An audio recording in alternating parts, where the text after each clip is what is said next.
figure shows a paperweight and which consists of a cuboid. Cuboid means box. And a right pyramid. Right pyramid means a pyramid where the height is exactly at the middle of the base. So AB is 6. So this is AB. So this is 6.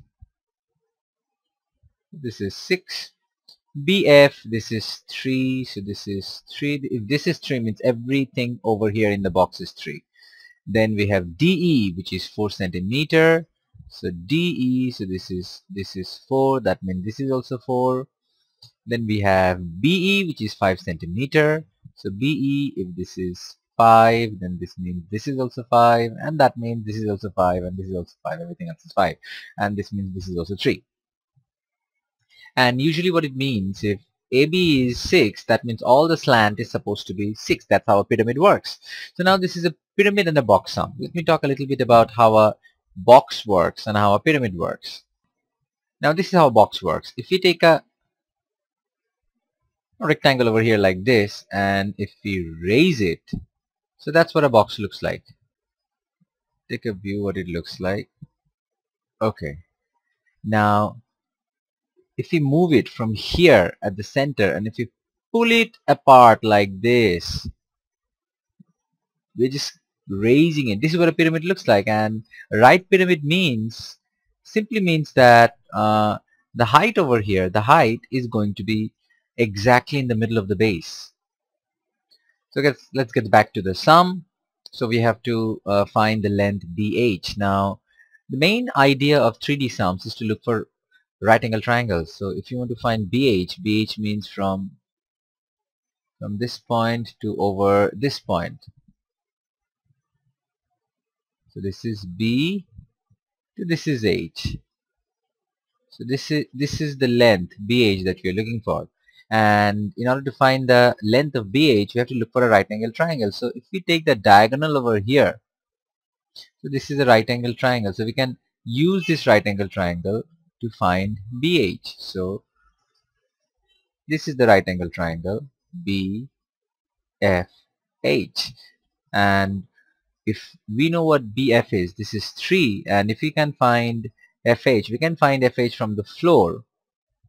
So we can write in triangle FIH, this is the rectangle on the floor. So we can write FH square equals to 5 squared plus 4 squared by Pythagorean theorem. This is 25, this is 16.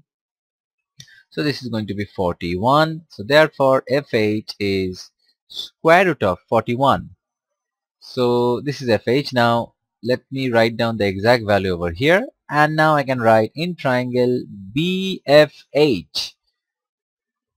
BH squared now equals to 3 squared plus square root of 41 squared by Pythagorean theorem again. This is 9 plus this is 41, so this is going to be 50. So therefore BH equals to square root of 50, which turns out to be square root of 50 equals to 7.0711. So 7.0711. But the answer has to be in 3 significant figures. That is very, very important. So BH is going to be 7.07, and the unit is in centimeter. It is extremely important to give the unit also. So this is BH. So let me show you the model, how the whole thing is working out. So this is the pyramid. We have the pyramid above the box. So this is the box and the pyramid, and we found B to H. Let me give you an X-ray version. So this is what we wanted to find. We wanted to find from B to H. So this is BH. If we take a look at from different angles here, so this is BH. It's a right angle triangle. So remember, in a box we have right angle triangle in every corners over here. So this is making a 90 degree over here. If you look from the side, it's a perfect right angle triangle. So this is the first one. Next, in question number B, we have to find the total height of the paperweight. Now we have to get back to the pyramid, because the height of the paperweight is from this point, from here, which is the height of the pyramid, which is the right pyramid, and with this it is going to be this. So this is BF. The height of the box is BF. With that, if we add up the height of the pyramid, that would be the height of the entire box. So first we have to figure out the pyramid. Now we have to go back to a pyramid sum. So how do you find the height of a pyramid? So let's get started. So here we already know that this diagonal FH is square root of 41. So for finding the height of the pyramid, we can use the right angle triangle A, B, and let me call this X since it's not named. So we know what AB is. AB is 6, and BX, this diagonal, this is exactly half of FH, the diagonal, because this is a rectangle and this is the same rectangle. So this is square root of 41 divided by 2. So in triangle AXB, so the hypotenuse is 6. 6 squared equals to AX squared plus square root of 41 by 2 whole squared. So which is going to be 36 minus square root of 41 whole square is 41 divided by 2 whole square is 4 equals to AX squared. Therefore AX equals to square root of, so 36 minus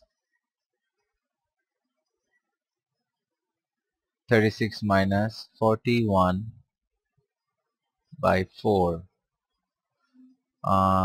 We get 25.75, and the square root of that is 5.0744. 5.0744. So we can write down the height. So the answer is, the height is, if we add up 5.07, remember we want 3 significant figure with this 3. So that turns out to be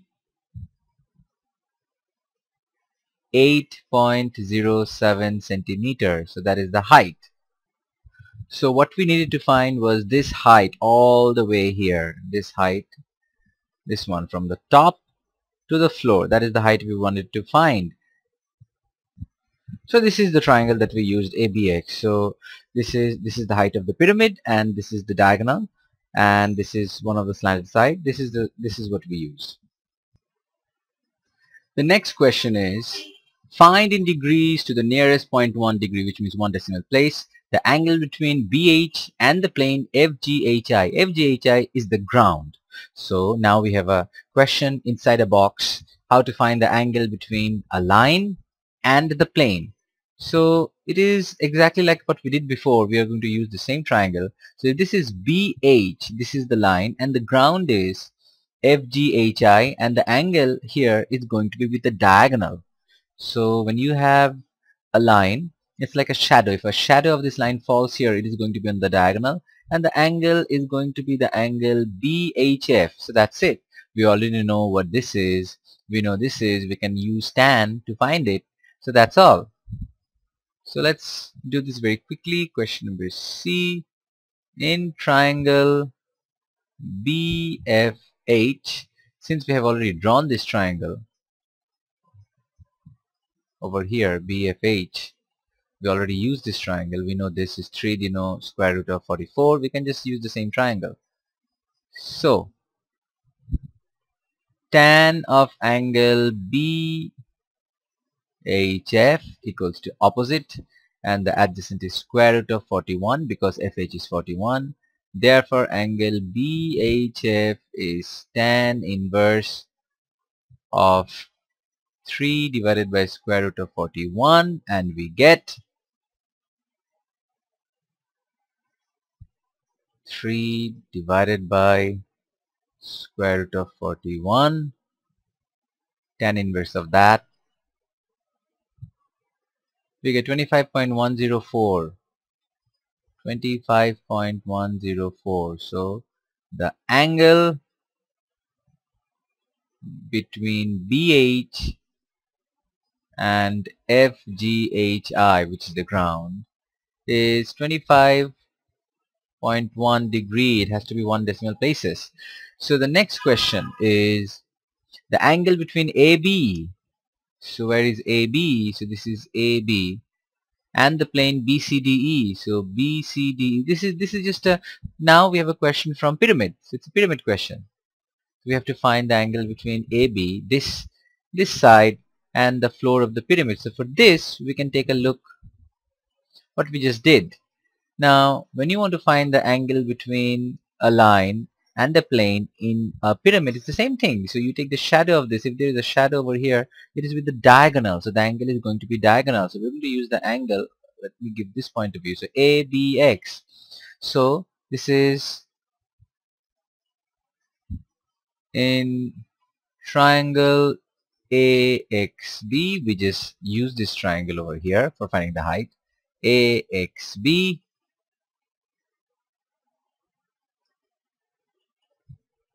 Okay, so in triangle AXB, so for finding that angle, we can use adjacent by hypotenuse. We can use cos. So let's use cos of angle ABX. Adjacent is this BX, which is half of square root of 41. So this is going to be square root of 41 divided by 2.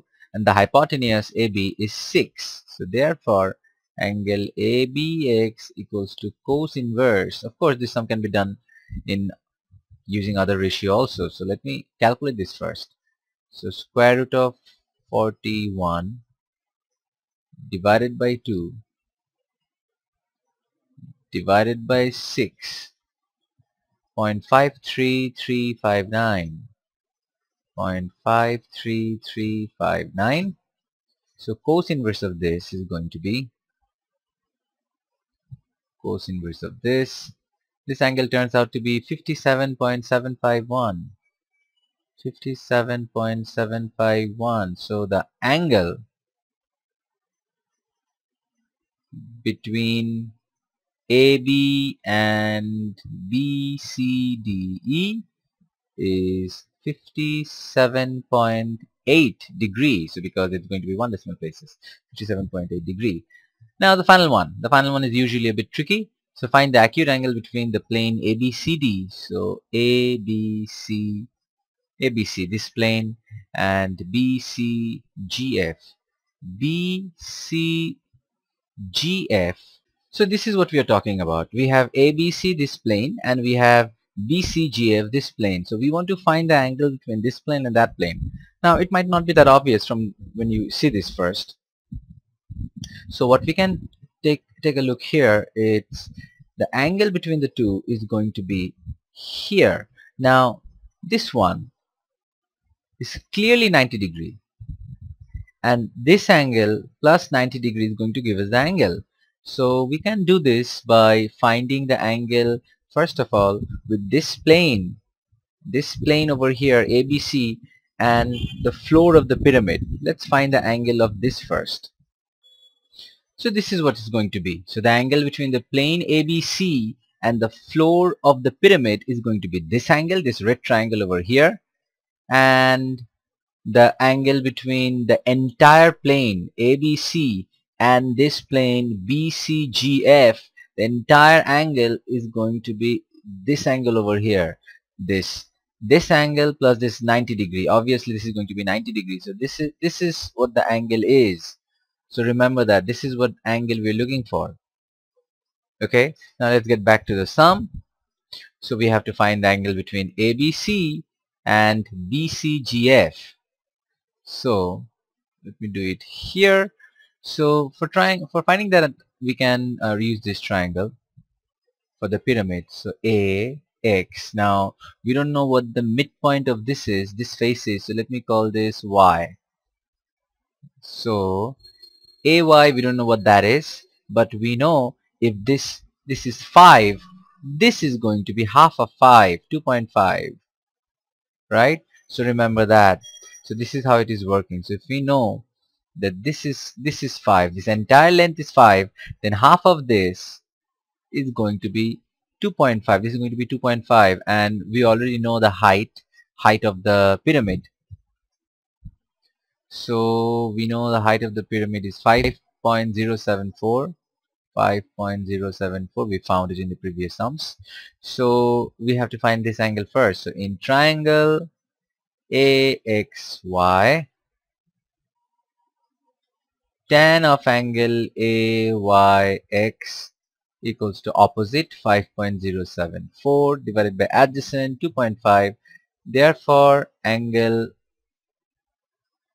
AYX equals to tan inverse of 5.074. Let me use the calculator to find this out.